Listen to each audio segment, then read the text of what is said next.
Olá, querido aluno do nosso curso de Introdução à Filosofia, seja bem-vindo mais uma vez ao nosso curso. Nós estaremos aqui apresentando para vocês a disciplina de hoje. A nossa disciplina de hoje é vinculada à filosofia, diz respeito à disciplina de epistemologia. Essa disciplina é importante porque ela está presente em vários campos do saber filosófico e que nós precisamos aprender sobre ela, mergulhar mais sobre ela e entender mais ela, ok? Então nós vamos trabalhar aqui a definição, o que é epistemologia, de maneira muito clara, muito nítida para vocês. E etimologicamente a palavra epistemologia vem de duas palavras gregas. A primeira palavra grega, a palavra grega episteme, que significa arte, habilidade, conhecimento, ciência, né? E logos, que é a palavra para estudo ou palavra ou razão. Epistemologia, no seu sentido fundamental, é o estudo do conhecimento e relacionados às questões filosóficas do conhecimento. Ou seja, é o problema, é o estudo das questões relacionadas ao problema do filosófico do conhecimento. Em outras palavras, a epistemologia seria a teoria do conhecimento. Muito bem. Então, a epistemologia, ou teoria do conhecimento, é conduzida por duas questões fundamentais de capital importância para nós. E são elas, essas duas questões fundamentais, a primeira delas é o que é o conhecimento. Então, para a gente estudar sobre epistemologia, eu preciso saber o que é um conhecimento. Esse é o ponto importante. A segunda questão que a gente precisa entender é como podemos conhecer. São essas duas perguntas que você vai trabalhar em relação à epistemologia. Se pensarmos que podemos conhecer algo, como a maioria das pessoas pensam que pode conhecer algo, e aí surge uma terceira pergunta essencial, fundamental, que é como conhecemos o que nós conhecemos. Você sabe o que você está conhecendo, você sabe o objeto do seu conhecimento. Essa é a ideia aí de epistemologia, ok? Então, a epistemologia é o problema central da nossa geração. De fato, o assim chamado conflito de gerações, na verdade, é um conflito epistemológico, simplesmente porque a geração atual, ela olha para o conhecimento de uma forma radicalmente diferente das anteriores. Aí diz Francis Schaeffer naquele seu livro, O Deus que se Revela.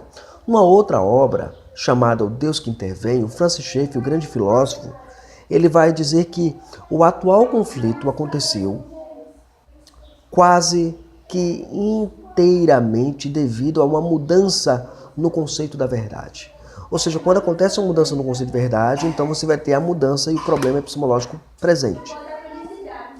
Para onde quer que você olhe hoje em dia, o novo conceito domina o ambiente. É um consenso quase ao nosso redor, quase que monolítico. Quer você olhe para as artes, quer você olhe para a literatura, ou simplesmente você leia jornais e revistas, tais como Timer, Veja, Visão, a Antiga Manchete, o Estado de São Paulo, Pasquim, Super Interessante, essas revistas, né? Então, ele vai dizer, por todos os lados você pode sentir as garras dessa metodologia, e por metodologia queremos dizer a maneira pela qual chegamos à verdade e ao conhecimento.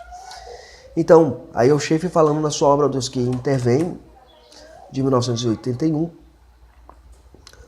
analisando o problema filosófico do conhecimento, que é a epistemologia.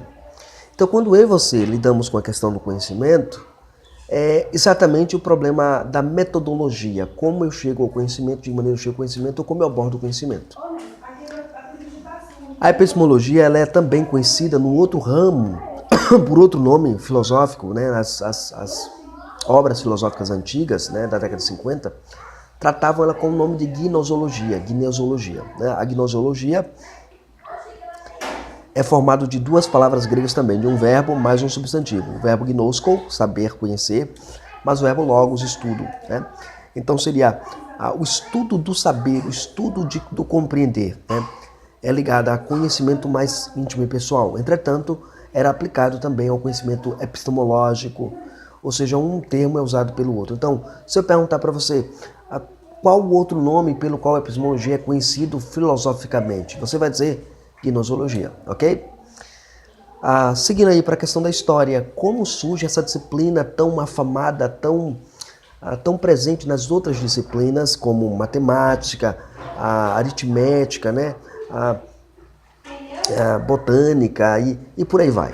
A história começa primeiro com os primeiros filósofos gregos. Entre os dois destaques é Platão e Aristóteles. Platão, ele olhava o universo e via muitos particulares. E ele diz, olha, para que as coisas façam sentido é necessário que haja particulares. Mas esses particulares precisam de um sentido universais. Então, para que os particulares tenham sentidos, é necessário ter universais. Universais, na nossa concepção hoje, é exatamente a concepção relacionada ao valor absoluto, a ideia do absoluto, a ideia daquela que é a verdade absoluta, que é fundamental e essencial. Muito bem. Um outro filósofo que vai... E aí, Platão ele vai discutir isso na sua obra, e Platão vai dizer assim, olha, a ideia de cadeiras, há várias cadeiras. Então, de onde que vem essa ideia de cadeiras? Ele vem de um mundo ideal, ou seja, o padrão absoluto tem uma forma ideal de cadeira, porque nem toda cadeira tem as formas iguais. Esses particulares significam uma forma original. Essa forma original ele chama de forma ideal, ou seja, o mundo das ideias que Platão propunha. Aristóteles, por sua vez, ele também desenvolve uma ideia sobre os particulares, filosoficamente falando. Não é que Aristóteles você vai encontrar lá o termo epistemologia na obra de Aristóteles, você não vai encontrar. Mas noções epistemológicas você vai encontrar lá na obra dele. Isso aqui é importante para nós. Aristóteles, ele via os particulares, ele decidia organizar tudo em cima de um único sistema, ou seja, de um único universal, que ele vai chamar de órgão. Então, no órgão você encontra todos os particulares, ou seja, os particulares existem porque existe um órgão. Existe uma ordem em todas as coisas. A busca dos filósofos era a ordem de todas as coisas, o que nós vamos ver em metafísica, quando a gente vai falar sobre a questão do ser e da transcendência do ser, ok? Muito bem. Seguindo aqui para o pai da epistemologia moderna. Então, podemos falar de epistemologia propriamente no período moderno com o John Locke. John Locke ele é considerado o pai da epistemologia, porque ele lidava com o problema filosófico do conhecimento dizendo o seguinte, que nós não nascemos sabendo alguma coisa, mas através da experiência nós vamos adquirindo conhecimento. A mente é como se fosse um quadro negro que vai sendo preenchido aos poucos, ou uma tábua rasa que você vai preenchendo. Então, como você preenche essas informações, esses dados, através daquilo que ele chama de dados empíricos, dados da experiência. As experiências suas, elas vão lhe dar conhecimento, ok? Essa é a ideia. Para ele não existe ideias inatas ou ideias a priori, sempre as ideias serão a posteriori, ou seja, depois de algum aprendizado, depois de alguma experiência. Muito bem, isso nos leva para a nossa terceira questão, a questão das formas do conhecimento. O conhecimento são classificados de duas maneiras, sensível e intelectivo.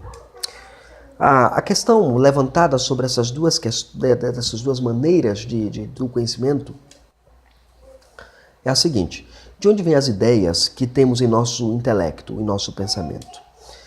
Elas existem por causa da nossa experiência com o meio ou elas existem por causa da própria razão? Em que sentido as sensações e o intelecto atuam nesse processo do conhecimento? Né? As sensações e o intelecto atuam de que forma? A pergunta fundamental é: se alguém fosse cego, surdo, mudo, sem tato ou paladar, essa pessoa teria algum conhecimento na sua mente?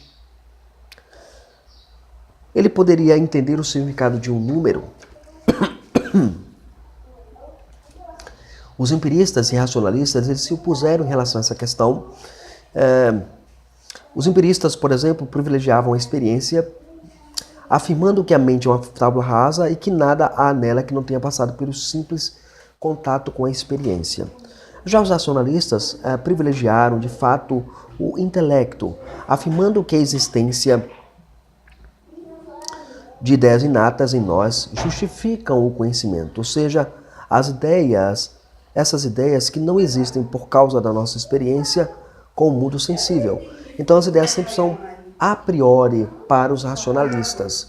Para os empiristas, as ideias sempre são a posteriori, excetuando as questões ligadas à lógica pura e simples, né? Aquela questão de matemática pura e lógica pura. Então isso aí, eles entendem que não é não é empírico. Isso aí já é algo que você já tem mesmo, né? Uma contradição deles, né? Muito bem.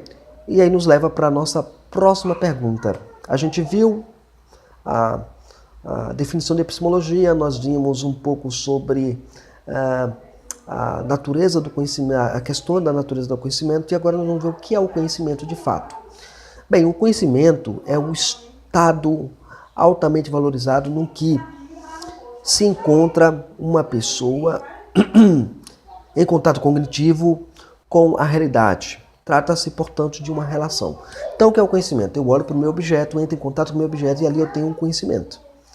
Esse contato é chamado de relação. O conhecimento é quando eu olho para o meu objeto que eu quero conhecer, que eu preciso conhecer, e aí esse contato, ele é um contato de uma relação.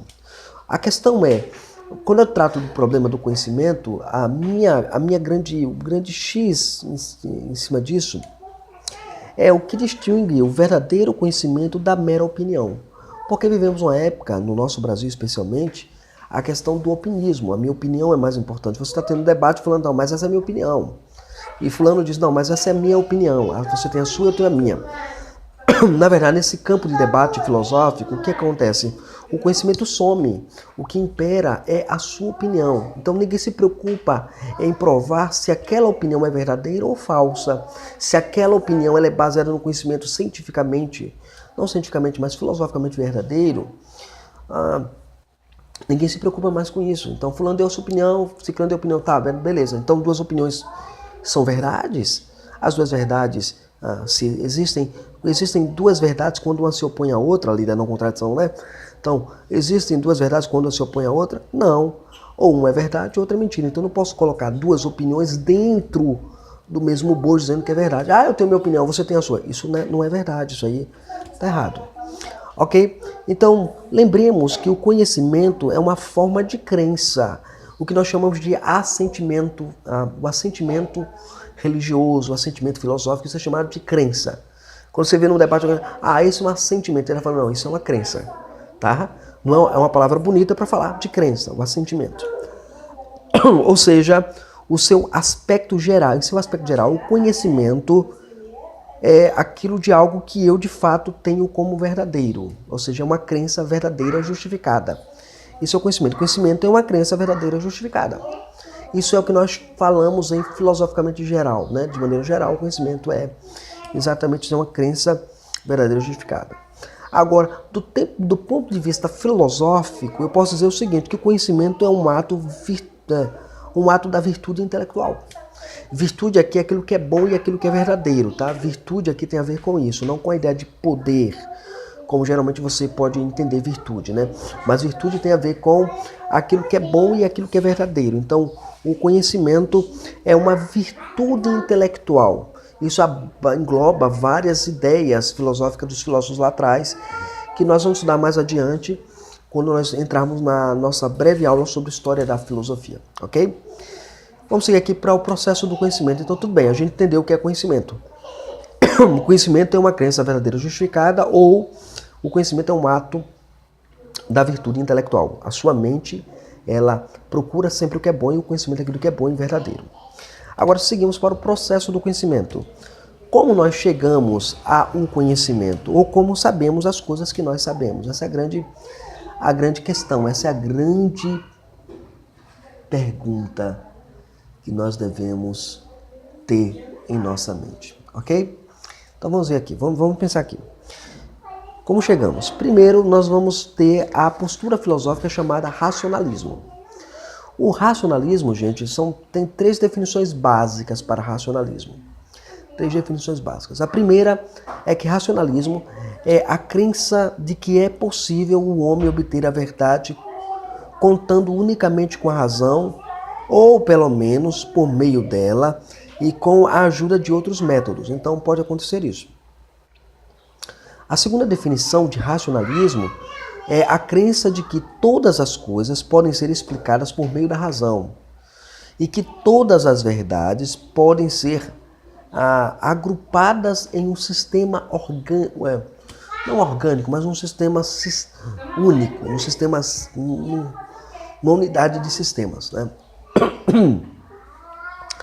E terceiro, você vai ter lá a crença de que a fé religiosa ela é destituída de alicerce racional. Então, para muitos racionalistas, nos parece que é um problema dos racionalistas dizer assim, ó, a fé religiosa ela não é racional, ela não é lógica. Isso aí é pura balela, tá, gente? Especialmente quando eu olho para o cristianismo, eu olho o cristianismo como racional. O cristianismo, ele é racional. Ele é lógico. Ele não é alógico, ele é lógico, ele é racional. O cristianismo, as verdades do cristianismo, elas são racionais. Elas são proposicionais. Ou seja, você compreende o que é dito no cristianismo. Você pode não entender a profundidade de determinadas implicações doutrinárias que o cristianismo tem. Mas ele é racional, sim, ok? Vamos seguir aqui para as ideias filosóficas do racionalismo. Primeira ideia filosófica do racionalismo é que o conhecimento é fruto da razão, sem a necessidade da experiência para adquirir algum conhecimento. Então a primeira ideia filosófica deles é assim, olha, não há outro caminho senão a razão para o conhecimento. Segundo, os sentidos eles não são confiáveis para você aprender alguma coisa. Essa é a segunda ideia filosófica do racionalista. E a terceira, apenas o conhecimento a priori é válido. Ou seja, as ideias no sistema racionalista são inatas. O conhecido como inatismo filosófico. Inatismo aqui não tem nada a ver com outra coisa a não ser inato, aquilo que é colocado em você, ok? Então essa é a primeira forma que os filósofos discutem sobre como chegar ao conhecimento. Segunda questão, nós vamos entrar na questão do empirismo. A palavra empirismo, ela vem do grego, que é a palavra emperia, significa experiência, literalmente experiência, da experiência, né? Ou teste. Então o empirismo é a tese que diz que tudo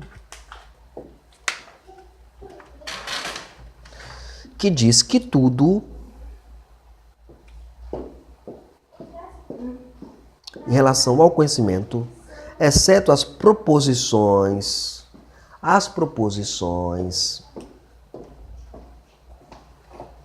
lógicas e puramente matemáticas, está alicerçado sobre a experiência.